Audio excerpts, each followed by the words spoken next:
Hi guys, how's it going? I'm Eric, welcome back to my channel and another video.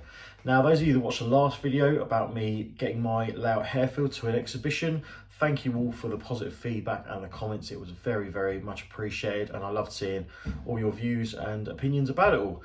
I had a great time, both events went well after we got the layout up and running and we had a blast. I think my friends enjoyed it as well, so big thanks to those. But when I got home, it left me thinking, what's next? Now, I won't spoil all the fun, but the cabin, which is out the back, has all changed. And I will probably leave that for the next video. However, something in the cabin hadn't changed for quite a while, and that was the little steam shed that I started to build. I think it was sort of February, March 2024, something like that. So for those that didn't see the Steam Depot videos before, the basic idea of it was that I had a 5 foot by 1 foot gap in the cabin, and this little layout would slot in there and be able to come in and out depending on whether I was using it or not. And it would allow steam engines to be serviced and be cascaded on the branch line terminus. What I mean by cascading is that the steam train can come in, it will go into the terminus, obviously it's a dead end, so the steam engine is blocked in.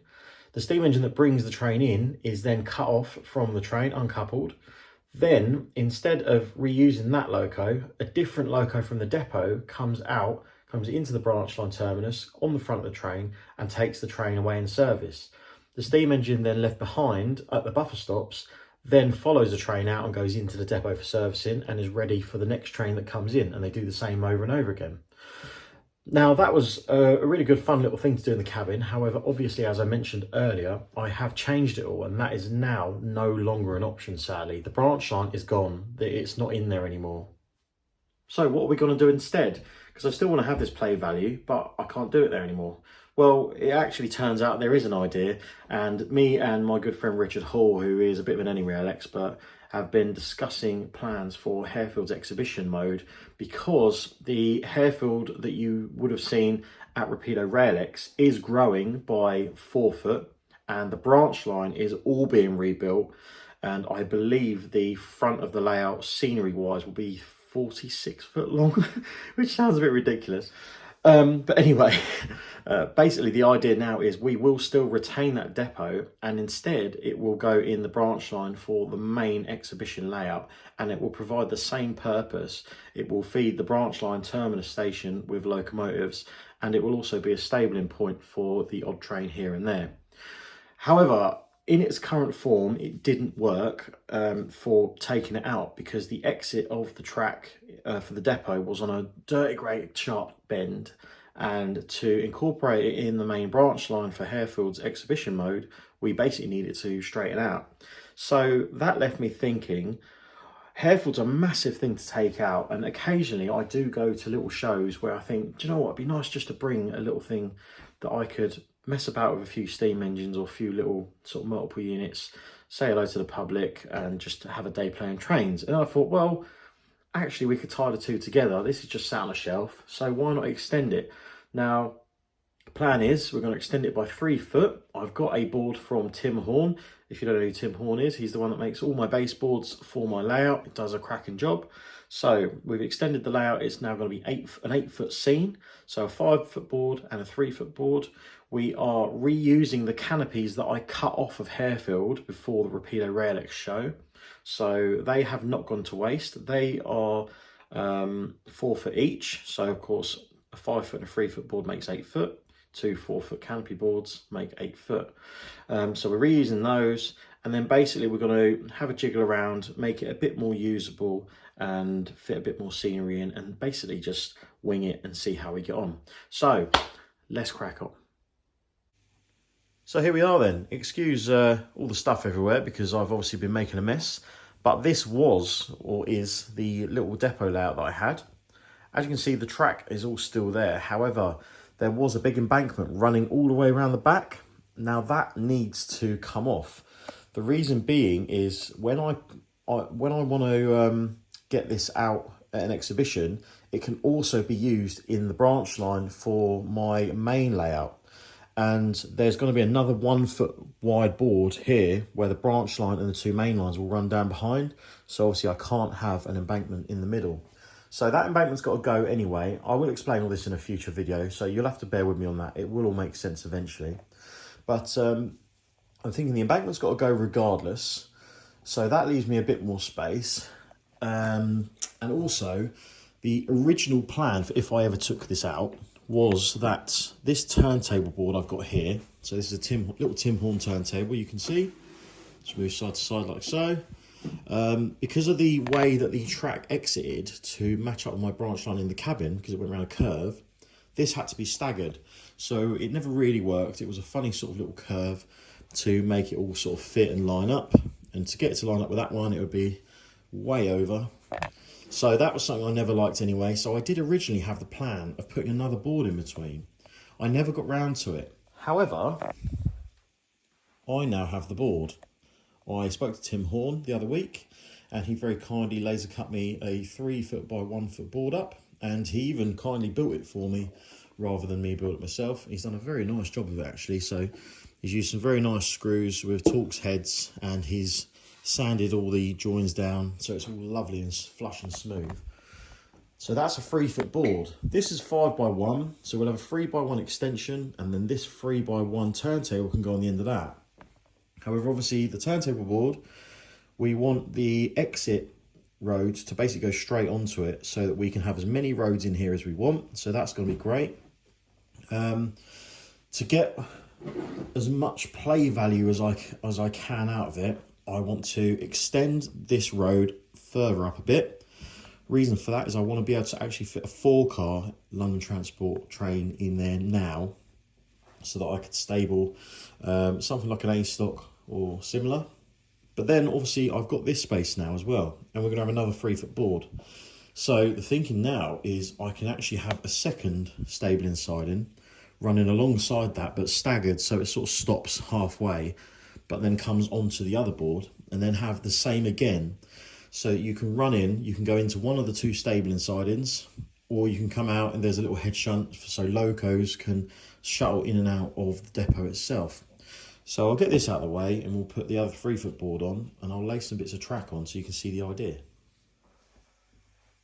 So here's the 5 by 1 board with the 3 by 1 board now bolted to it. So we've got plenty of space now to play with to extend this. So obviously this bit of track here is never going to work. So we would never get any track onto the 3 foot board. And as I say, that was so that track could bend around and match onto my branch line in the previous layout in the cabin. So spoiler alert, that layout has gone. So this now is redundant. However, I do like the track plan currently around here, and I like the simplicity of it. So what can we do to change that? Well, quite simple really. All we need to do is change the 2 right hand points for 2 left hand points. So here we are then at the yard exit. Now, as I was just saying, if I change those 2 points over, I can basically, because these are medium radius points, these are medium radius points. If I line these up with the track joins on this point, so if you would take this point underneath straight out and put this one straight in and connect it straight up to the existing track, that's where it would sit. That gives you a straighter sort of access to this 3 foot board. And then basically we would just swap this one for another left hand point, and that would sit there. However, as you can see, there is a slight problem, and that is that the end of that point is right on the baseboard join. So to get around that, all we do is condense this point down and we overlap it by sort of a sleeper or 2 on this one, which solves the problem. That's not going to be an issue. And also, obviously, we will have to take some of this track up and readjust it to match. But realistically, I think that wouldn't be a problem there. See, that would probably have to match up here somewhere, but then that's no issue at all. We can find, basically, I've got actually 60 foot joins in this bit of track. So I've got joiners here. So I would take those off and make sure I've cut through, take that piece of track out, these 2 points out, and then we can go hell for leather sorting that out. So you can see that we're going to come out nice and straight on that 3-foot board now. And if I move you back a bit, as I was saying, I would like to obviously extend this siding further up so you can get a 4-car unit in instead of a 3-car, because you could get a 3-car in here with a little bit of room. So it won't have to be extended too much. If, to be fair, if anything, I could extend it all the way, and then you could have some, like an old dilapidated wagon down the back or something like that. That might be quite cool. And you basically park on, like, in front of it. But yeah, anyway, I want another road for stabling, and I've got a full length of bullet here. Now, an LT 4-car unit is just shorter than a length of bullet. So this would obviously run parallel as far as we can without it going off scene, and then it would have to run in towards this. Now, what do we do on this side? Well, because we're short on space, being as we've only got a 3-foot board to play with, and we've got to get a yard exit and a head shunt in, that's where a slip comes in. Now, I need to go to AGR and buy a slip, but handily, I do have a flat crossing. Now, the flat crossing is the same dimensions, so we can use that for mocking up. Obviously, you want to keep this as long as possible, so we're going to have to come down this way. Now, the flat crossing will probably have to go down here somewhere, sort of in the middle of this board. That's no problem at all. And obviously, if you imagine this to be a double slip, you can come in from the entrance to the yard, which will be this side. You can come in, you can go off that way onto that long siding, or you can go across the slip, go across this set of points into the other stabling siding, or you can go straight ahead into the yard. So that's pretty cool. I like that. Yeah, so basically, I've just got a spare bit of code 100 here just for mocking up. This will be the yard exit coming off here. Obviously, we want it to go kind of in the middle for the turntable board. So if I move this way, this kind of has to go off here like that, if that'll fit. We want it to be as central as possible for the turntable, which is no issue. I mean, it can be slightly off to the side, it's no issue. And then we will have a small stub here just as a head shunt, and that will allow stuff to come in and out of the shed. So there's our track plan. Obviously, we're missing a little bit of track in the middle, but as I say, you come off the main line or the branch line, you come in, you can go stable, you come across into the stable, or you can come straight across into the shed area, and you've got them 3 roads that you can play with and do whatever. But of course, then you can mess around moving engines around by using the head shunt, or you can just have a few LT units come and go throughout the day, stable, or you can even send the steam engines out for a bit. Obviously, on this side, we will put the turntable board, and then you've got a self-contained layout. So that is going to be an 8-foot scene by 1 foot, and then the turntable makes it 11 foot altogether. Obviously, it's nice and, I mean, it's long, being 11 foot, sorry, but it's not sort of over the top, and you can easily throw this in a car and get around it. So let's get the canopies sorted. Obviously, it's way too big because it was for a 2-foot wide layout, and this is only going to be 1 foot. I'm going to have the canopies quite low, so you have to look right in. I think it'll be quite a cool little effect. I've tested it with a road bridge spare that I had, and the road bridge comes up just below. I think we'll just about get away with the height. Worst case, it's easier for me to raise it up and put a filler piece in, raise it up a couple inches, and then get away with that. But anyway, I've put it across the back of the baseboard.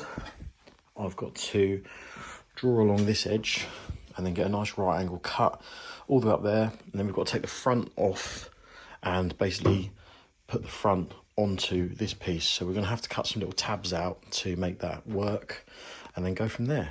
So some swearing, measuring and sawing later, there's the left hand side all in, and I think that looks pretty good. Quite pleased with that. So I've measured it so that it overhangs on the front, so the back seam basically slots over the edge of the baseboard. I don't even see because the door's there, but the original bolt holes for the boards, it uses those, so it bolts in at the side. At the back, I'll have to put some bolt holes as well, but I think that's a pretty decent sort of height. If that's a standing height, then I think that's going to look quite nice, especially with the shed in the background. the low back scene stops you being able to look over the top of the shed and see that it doesn't go to anything. So yeah, that's in there, that's happy. I did also obviously cut out around the tabs so that it does interlock like it did originally. I've done that on this side as well, so it needs sand and flush. It's not perfect because I did it with multi-tool. These ones aren't quite flush, so a little bit of filler in there or a bit of sand in to even them out would be good. But now is on to the second one. So the second one isn't quite as easy. Obviously the first one just slots over the end of the baseboard. The second one can't, because that one slots over the end. These are exactly 8 foot and the boards are exactly 8 foot. It means that the board won't actually reach the end of the baseboard, as you can see. However, I couldn't bolt it to this anyway, because obviously I need to bolt another board to this for the fiddle yard / turntable / whatever I do in there in the future. So I couldn't have done that regardless. So that's no problem at all. Hence, I've done it this way. So what I'm going to have to do is, you can see there, I've actually cut out a square so that it can sit flush with the top of the baseboard edge. Obviously it's not sat quite flat at the minute, but when it does, it will sit flush like so. Then I can cut in my exit hole for the locos or whatever as you like, and then basically go from there. There we go then, the right hand side canopy is finished, all trimmed down to suit, and I'm pretty happy with how that looks actually. I think that's a really nice looking little setup, so super pleased how that's come out. Obviously the canopies meet in the middle of the scene, whereas the baseboards are kind of over to one side, but you won't notice it by the time it's all painted and there's some sort of layout or sign in the middle somewhere or something like that. But yeah, it gives a nice little sort of feel to it. It's just the right height, in my opinion. I think that's going to be lovely. So to move on from the canopies, I have made a start on the track work.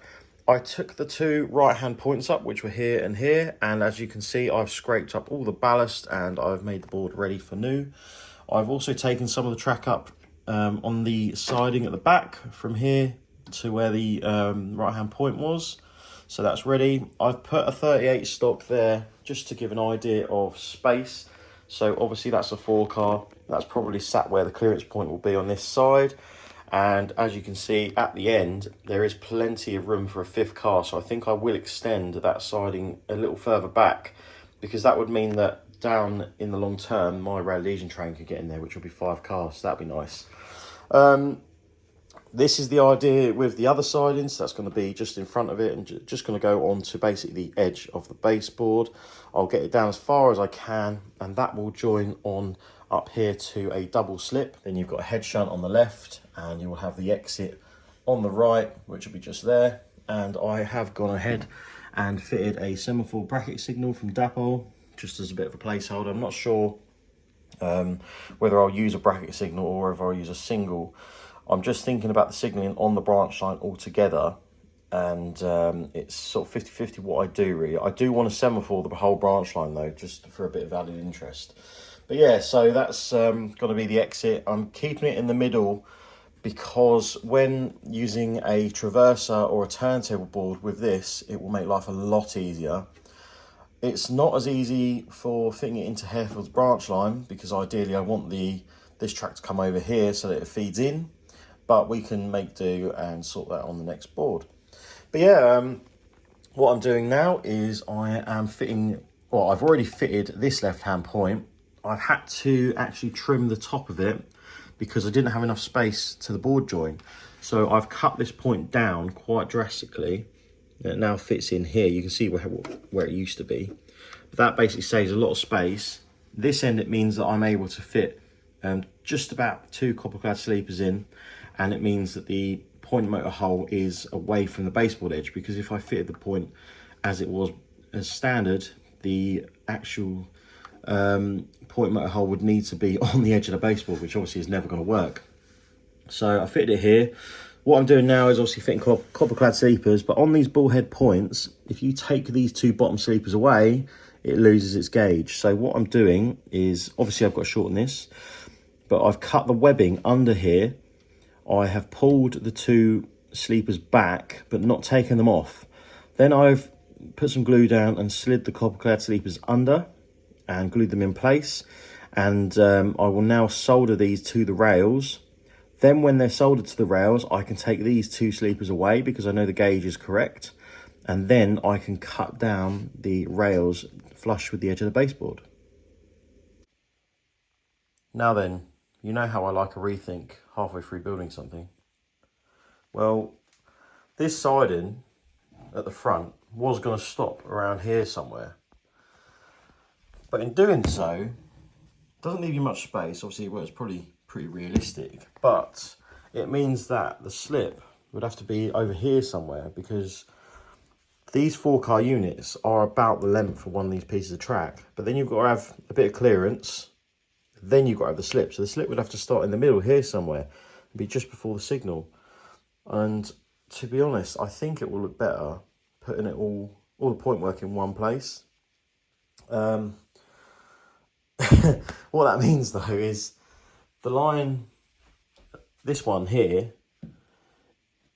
I need to move it annoyingly, and it's a pain, because if I just done this in the first place and put it slightly further over, we wouldn't have this problem. But basically this line needs to be over just slightly, because then that one can instead just follow parallel with the baseboard join, and then I can have the slip here right on the edge of the baseboard, which I think in my head will look better, and it will free up this area for more scenery. Whoops.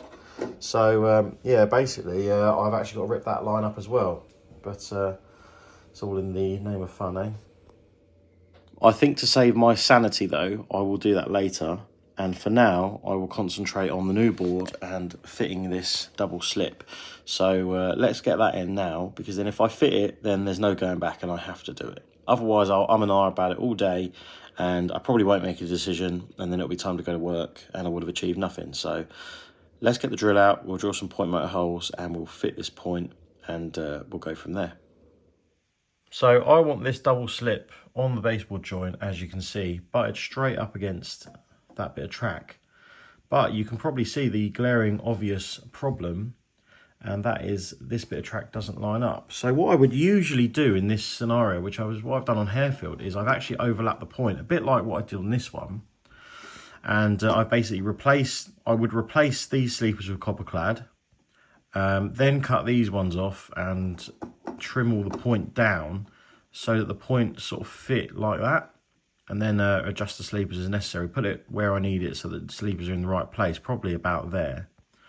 However, I'm thinking instead of that, I can have the point in its standard place, but I would if I just trim down these by like a mil, then this will meet up with the baseboard edge about perfect.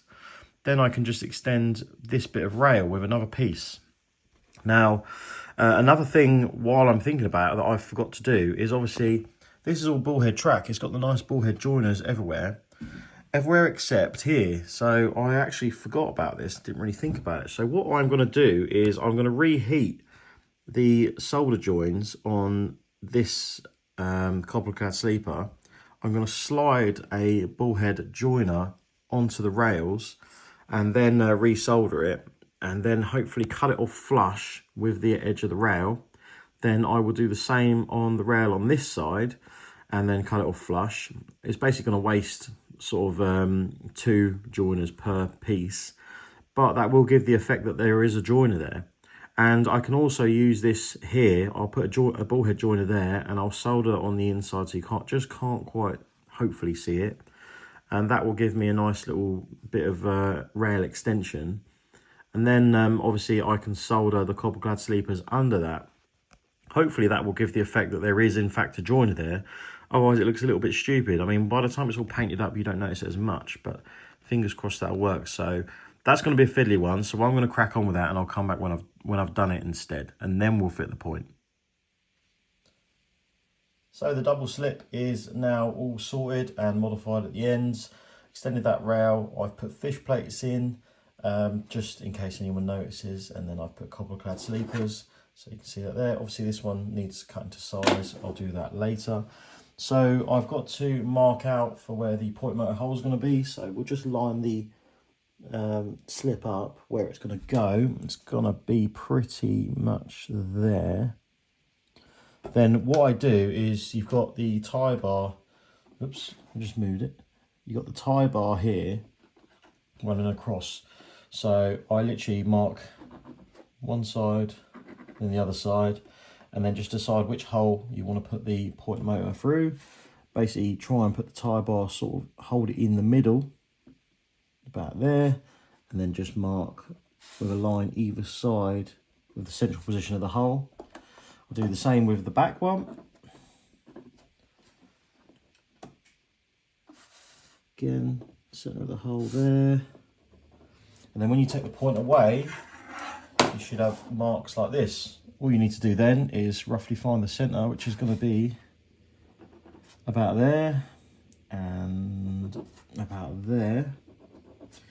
And then of course we need to drill the holes. So there's my center point. What I do, instead of drilling one massive 12mm hole, or 10mm, 12mm, whatever it is you use for your point motors, I use a 6mm drill bit and drill 2 holes next to each other and then basically break through, so you end up with a slotted hole.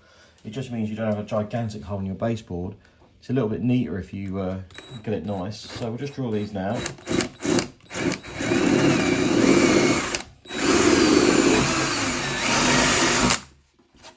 Don't have to be absolutely perfect, to be honest. Oops.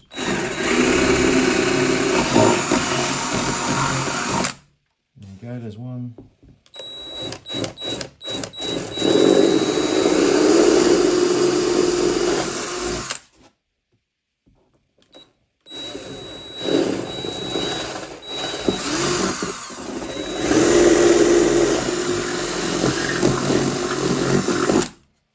There's 2. So let's clean it up and have a look. There we go then, there's my 2 slotted holes. I've obviously attacked them slightly with a chisel just to neaten them up a little bit. And if that goes in place, then we have a look. It should be pretty much there. I reckon they are bang on. So that's good. So we can get some glue on the underneath of this point. All I normally do is I get a pen and just use the sleepers as a guide. Doesn't have to be perfect. It can be as ugly as you want. It can be as ugly as me. Just draw around there and then just mark the edge where you want the glue to end. Because of course copper clad sleepers, I'm going to super glue those. But that gives you a little template where to put your glue. Obviously you don't want to put glue in this area. So don't glue that. Don't glue that, because if you glue your tie bars to the baseboard, you're going to feel very, very silly. So glue there, there, there, and then we'll super glue the back of these sleepers, and then we'll fit the point, and hey presto. I'm just using Gorilla wood glue. That's my go-to for fitting track. It might not be yours, but it's always done the job well for me, and I find that rather than PVA, if I use Gorilla Glue, then it goes off a lot quicker. So I can crack on with something else. I know a lot of people use copy decks to try not have a permanent sort of hard bond, if you like, whatever you want to call it, because of noise from the trains going over the track. However, by the time you ballast it, that's all going to go solid and you're going to have the same noise regardless. So I think it's a bit of a false economy, unless you come up with some clever method of gluing your ballast down. So a bit of super glue on them bad boys. That's that sorted, and then it's simply a case of trying and line this up as best I can and not mess it up. It'll be about there somewhere. Obviously we've got the marks to go off from before.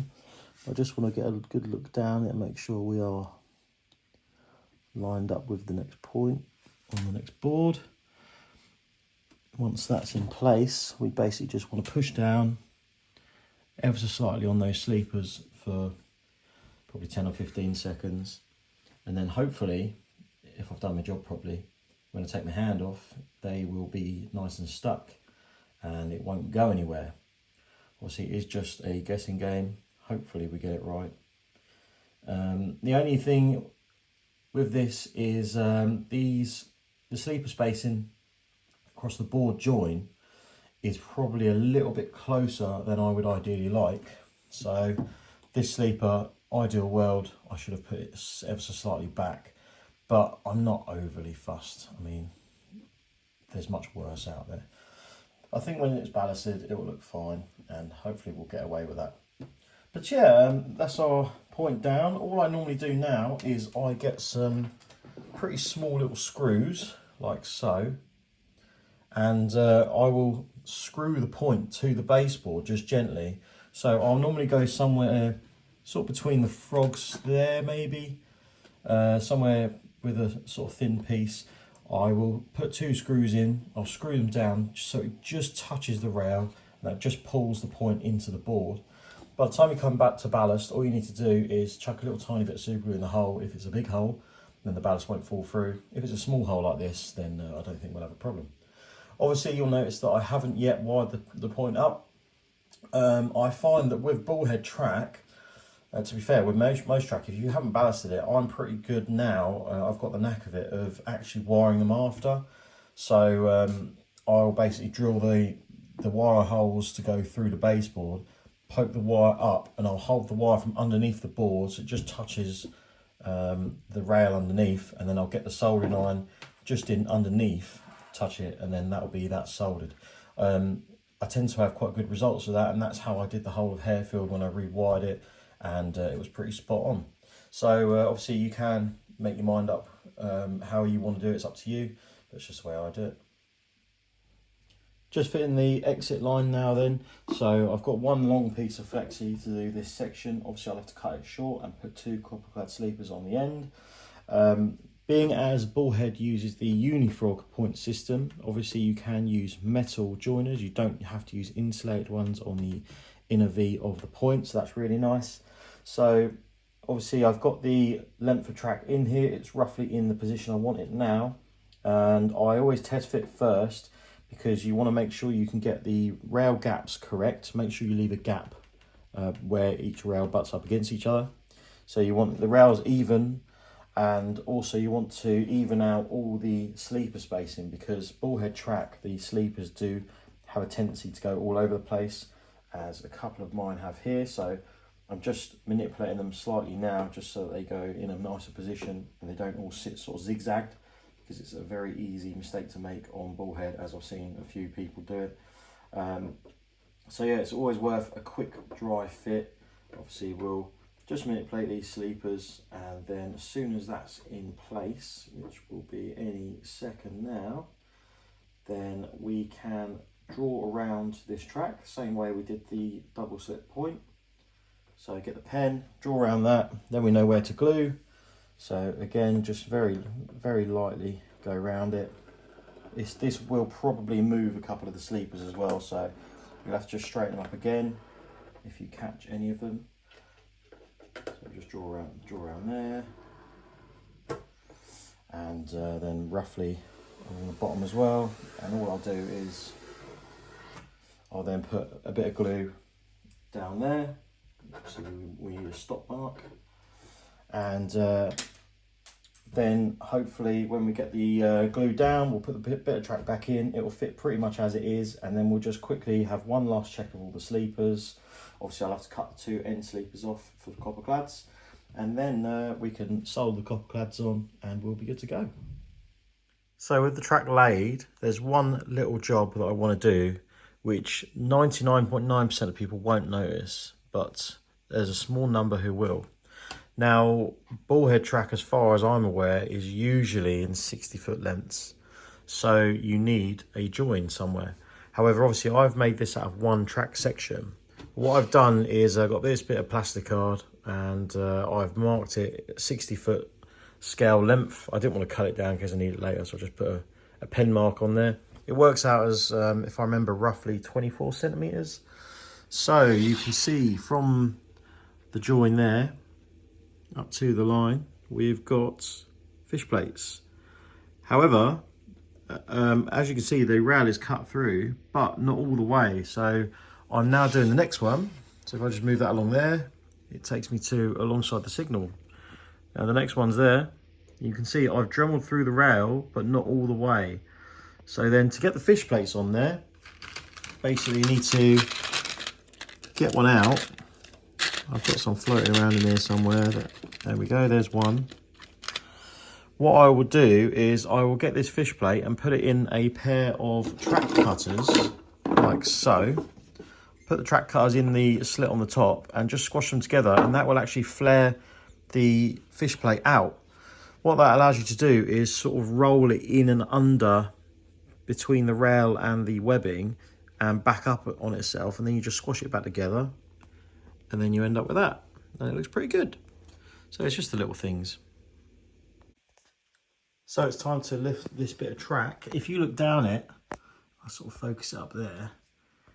To be honest with you, I don't think the geometry would have worked to that point anyway, so I think I would have had to change it.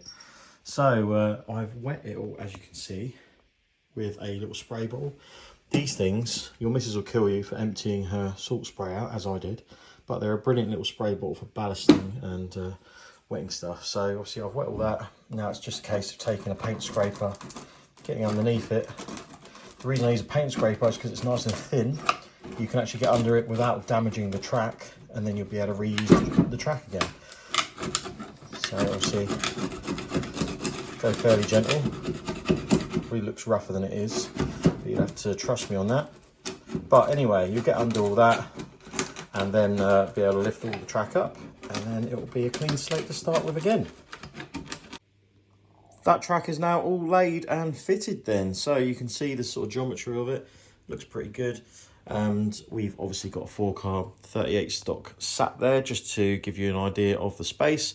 Obviously we've got room for a 5th car, so I can fit my rail adhesion train in there if I get really bored.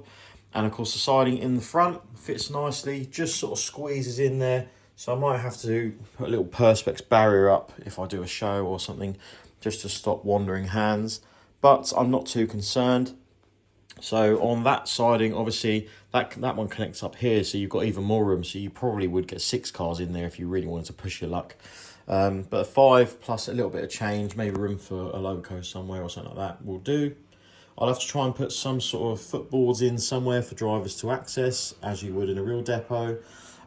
Which brings me on to, I used to have a crossing here, and now obviously it's going to be a bit sort of redundant because we might have a 5th car here. So I'm thinking now, because I mentioned earlier my sleeper spacing is a bit tight, where the double slip meets this point and such, I might put the foot crossing here on this board joint. Obviously I will have to split the boards in half, the crossing boards that is, but it will hide those sleepers, so that could be a interesting little thing to do. But otherwise, yeah, it's all glued down. So I guess now I need to solder in some dropper wires. I also need to put some fish plates in along the length, same as I did earlier on this. So just to show you how that one turned out, there's the signal. You can see the fish plates there. So to the untrained eye, they would think that is just a track join. So I've got to do that on these 2 roads. I've got to put some dropper wires in. Then I can paint it all a nice dirty brown colour.